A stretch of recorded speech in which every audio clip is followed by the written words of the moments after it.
اگر آپ کا بچہ روز آدھی رات کے بعد ہوتا ہے تو سائنس کہتی ہے کہ شاید آپ اس سے صرف نیند نہیں چھین رہے، آپ اس کی کل کی توجہ، مزاج اور یہاں تک کہ اس کی صحت مند نشو و نما پر بھی اثر ڈال رہے ہیں، اور زیادہ تر والدین کو اس بات کا احساس ہی نہیں ہوتا۔ ہمارے بہت سے گھروں میں یہ سب بالکل نارمل لگتا ہے، کھانا دیر سے بنتا ہے، مہمان ابھی بیٹھے ہوتے ہیں، ٹی وی چل رہا ہوتا ہے، سب جاگ رہے ہوتے ہیں اور بچے رات 11 بجے بھی کھیل کود میں لگے ہوتے ہیں۔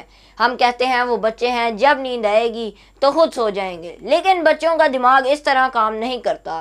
رات کی گہری نیند میں جسم سب سے زیادہ گروتھ ہارمون خارج کرتا ہے، اسی وقت دماغ دن بھر کی باتیں اور سیکھنے والی چیزیں ترتیب دیتا ہے، یادداشت مضبوط ہوتی ہے، جذبات متوازن ہوتے ہیں اور جسم اپنی مرمت کرتا ہے۔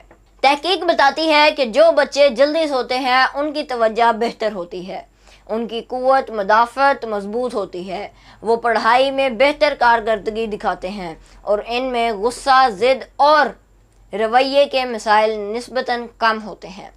اس کی برعکس دیر سے سونے والے بچوں میں چڑچڑاپن، توجہ کی کمی، جذباتی اتار چڑھاؤ اور وزن بڑھنے کے امکانات زیادہ دیکھے گئے ہیں۔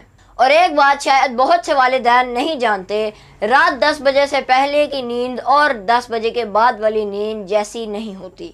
ہمارا جسم اندھیرے اور روشنی کی قدرتی نظام کے ساتھ بنا ہے، اس لیے بچوں سے لڑنے کی ضرورت نہیں، صرف گھر کا ماحول بدل دیں، مغرب کے بعد روشنی کچھ مدھم کر دیں اور سونے سے 1 گھنٹہ پہلے موبائل، ٹی وی اور زیادہ شور شرابے سے بچائیں۔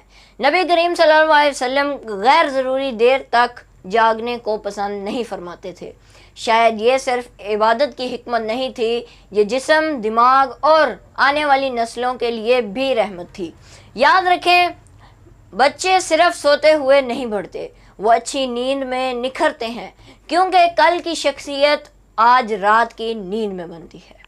میں نے تو اپنا حق ادا کر دیا آپ لوگوں کو یہ بات بتا، اب آپ بھی اپنا حق ادا کریں اور اس ویڈیو کو زیادہ سے زیادہ شیئر کریں تاکہ زیادہ سے زیادہ لوگوں کو اس بارے میں پتہ چل سکے۔ سلام پاکستان۔